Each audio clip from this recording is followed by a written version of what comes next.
ठीक है। चलो देखो फिलहाल तो एक्सरसाइज कितना है 8.2 का दूसरा क्वेश्चन ना। एबीसीडी एक समचतुर्भुज है। अब समचतुर्भुज याद रखना किसको कहते हैं, विजय पूछने वाले हैं।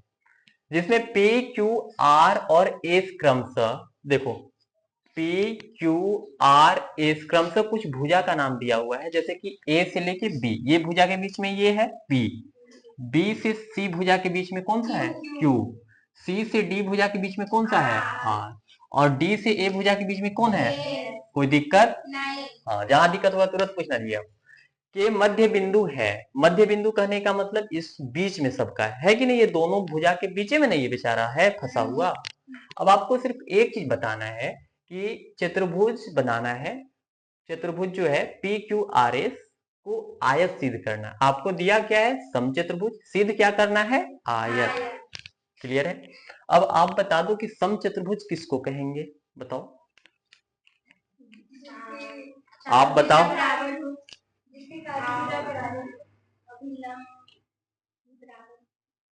देखो एक बार, अब आप कमेंट में बताओ। एबीसी में पहले देखने वाले एक त्रिभुज का बात करेंगे, क्योंकि बिना त्रिभुज का काम बनने वाला है नहीं। ए, यहाँ देखो, अब छोड़ दो, बहुत आसान है समझे त्रिभुज। ए बी और ए बी सी कहने का मतलब देखो, ए यहां से गया है, बी यहां और सी यहां, मतलब सिर्फ इतना के अंदर अभी कुछ भूल जाओ, सब सिर्फ इसको देखेंगे ना, इधर सब भूल जाओ। ए बी सी ये एक त्रिभुज बन रहा है ना। अब इसमें क्या क्या आपको दिखेगा, सो ध्यान से देखो।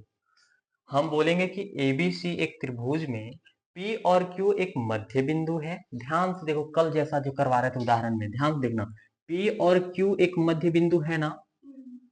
किसका मध्य बिंदु होगा, तो ए और सी का। देखो पी और क्यू के ऊपर खाली फोकस आप करो, ये वाला लाइन दिख रहा है ना, और ऐसा ही नहीं ये वाला लाइन दिख रहा है, तो एकर ये दुगना लाइन है। कल ही बताया था कि इसका दुगना है, ठीक है। तो देखो जस्ट वही लिखे हैं, मध्य बिंदु है। और किस पे खड़ा है ये, तो ए और बी के लाइन पर ये खड़ा है ना, और किसका, बी और सी के लाइन पे ये क्यू खड़ा है। कोई दिक्कत अभी तक नहीं है आपको। तो वही चीज लिखे है कि पी क्यू पैरेलल एसी हो जाएगा। मतलब कहने का है कि ये जैसा लाइन अगर आगे बढ़ते जाएगा तो ये भी बढ़ेगा, और ये बढ़ेगा तो ये भी बढ़ेगा, है ना। तो ये दोनों एक दूसरे के समानांतर हैं। लेकिन अगर हम बराबर करें, समानांतर का मतलब दोनों बढ़ रहा है, लेकिन अगर बराबर करें तो बराबर नहीं है, ये वाला बड़ा है, ठीक है। किससे, छोटा से बड़ा दिख रहा है, एकदम कॉमन सेंस वाली बात है। तो हम बोल दिए कि देखिए भैया पी क्यू जो लाइनिया है ना, उसका ये आधा अगर कर दीजिएगा तो पी क्यू के बराबर हो जाएगा, ठीक है ना।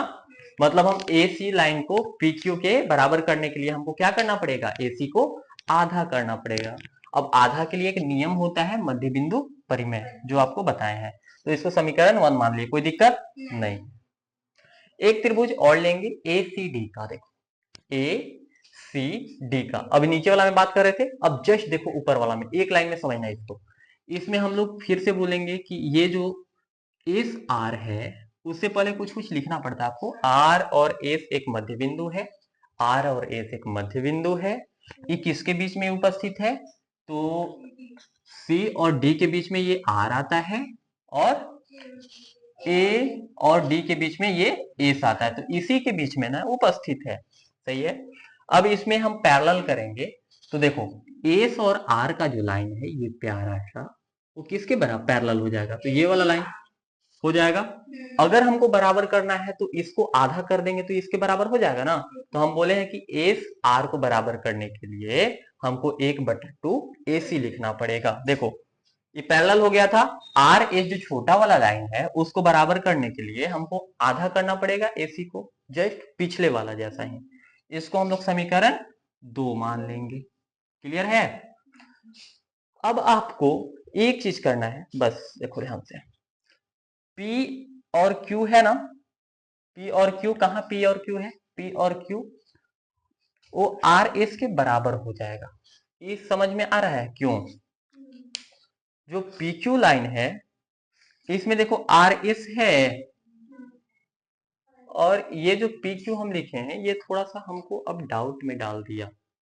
PQ कहाँ है, P और Q किसके बराबर हो जाएगा, A और C का दीजिए, ठीक है।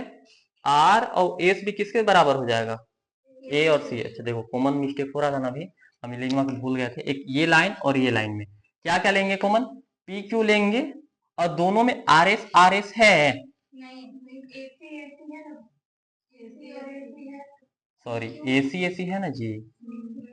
तो देख रहे हो कितना कंफ्यूज, खुद टीचर हो के हम कंफ्यूज हो जा रहे हैं। एसी कट जाएगा ना उस दिन जैसा, तो अगर हम एसी को दोनों में कॉमन मिल रहा है तो हम पी क्यू लिख सकते हैं, और इसमें भी एसी है इसमें भी एसी है, तो इसके जगह पे हम आर एस लिख सकते हैं ना, क्योंकि देखो दोनों में सेम मिल रहा है एसी, तो कट जाएगा, या कटेगा नहीं तो उसके जगह पे हम इसको मान सकते हैं, क्योंकि दोनों तो समानांतर ही है। अगर बराबर करना होगा तो देखो ध्यान से, इसमें पी क्यू दिख रहा है, अब पी क्यू किसके बराबर, 1/2 एसी के बराबर है, तो इसमें आर एस है, ये किसके बराबर, 1/2 एसी के। अब 1/2 कट जाएगा, तो अगर काट दें हम तो पी क्यू बराबर किसका हो जाएगा, आर एस का। अगर बराबर करने चले तो हम यही चीज लिखें कि अगर समानांतर करेंगे तो पी क्यू आर एस भी बराबर हो जाएगा, और अगर बराबर करें तो पी क्यू बराबर आर एस भी हम लिख सकते हैं। समीकरण 1 और 2 से हम किए हैं काम। क्लियर है, आगे बढ़ना है, हमको चतुर्भुज सिद्ध करना है। तो अब आप जब बता दिए कि भैया जी सारे भुजाएं बराबर है, 1 2 3 ये तीनों बराबर है, तो अब इधर साइड के भी भुजा अगर बराबर नहीं करने का मन है तो मत करो, अगर करने का मन है तो कर लो। तो आपको एक चीज दिया हुआ था, यहाँ ध्यान से देखो, आप क्वेश्चन में कुछ तो दिया था, समचतुर्भुज है जिसके मध्य बिंदु क्या है, डी ए के मध्य बिंदु चतुर्भुज दर्शाना था, छोड़ दो इसको। लंब नहीं दिया है, देखो तो क्वेश्चन में लंब नहीं दिया है। चलो फिलहाल तो चतुर्भुज अगर हम बनाना चाहें तो कोई के बना सकते हो, क्योंकि तो अब सब सर्वांगसम हो गया, क्योंकि सब तो बराबर, आपको समझ में आ गया कि जब सब भुजा बराबर तो सब कोण भी बराबर हो जाएंगे। तो हम लोग एक चतुर्भुज बनाते हैं, नाम देते हैं क्या इसका, ओ एन एस एन, ठीक है। अब ये यहाँ पे 90 डिग्री का कोण बनेगा, ये भी यहाँ 90 डिग्री का कोण बनेगा, ठीक है। सब 90 डिग्री के बनने वाले हैं कोण, क्योंकि समचतुर्भुज है, और समचतुर्भुज के विकर्ण क्या होते हैं, 90 डिग्री पे प्रतिच्छेद करते हैं, लिखवाए होंगे आपको, ठीक है। अब देखो कि ये वाला बराबर है तो ये वाला बराबर हो जाएगा। हम एक चतुर्भुज लिए तो 1/2 हो सकता है, इसका नाम 1 दे दिए। अगर आपको 1 नहीं नाम देने का मतलब है तो आप घुमा के लिख सकते हो, एम ओ एन बराबर क्या हो जाएगा, एम ओ एन। तो उतना काहे ला करें, एक नाम 1 दे दिए, एक नाम 2 दे दिए, तो हम बोल देंगे कि हाँ समांतर चतुर्भुज के समूह कोण बराबर होते हैं। कॉमन सी बात है, समूह कोण बराबर होता है, पढ़े हैं, आसन कोण के हिसाब से भी बराबर हो जाएगा ये, और भुजा के हिसाब से भी बराबर हो सकता है। तो हम बोल देंगे कि 1 बराबर जब 2 है तो 1 का मान कितना है, लंब डाला है मतलब 90 डिग्री होगा। जब 1 बराबर 90 है तो अभी बराबर ना किए, 2 बराबर भी 90 हो जाएगा। अब बताओ कि जब दो एंगल बराबर होता है तो क्या आप सिद्ध कर सकते हो, आयत सिद्ध कर सकते हो ना। तो हम बोल देंगे कि पी क्यू आर एस की सम्मुख भुजाएं अगर बराबर है तो वो समानांतर भी है। अब कोई भी लाइन समानांतर हो जाएगी एक दूसरे के तो क्या हो जाएगा, आयत हो जाएगा। आयत का यही सिंबल होता है कि दो को भुजा बराबर होना चाहिए, आमने सामने की भुजाएं बराबर होनी चाहिए। समानांतर में भी वही नहीं होगा कि इसका सामने का भुजा ये बराबर हो गया, इसका सामने की भुजा ये बराबर हो गया, तो मतलब आयत हो गया। तो समांतर चतुर्भुज जैसे सिद्ध हुआ और दो कोण आपको पता चल गया कि 90-90 क्या है, तो हम बोल सकते हैं कि एंगल अगर 2 बराबर 90 है, या 1 भी लिख सकते हो 2 भी लिख सकते हो, आपको जो लिखना है वो लिख सकते हो। अतः पी क्यू आर एस एक आयत है। समझ में आ गया, फिर से समझाएं। चलो 8 मिनट में समझ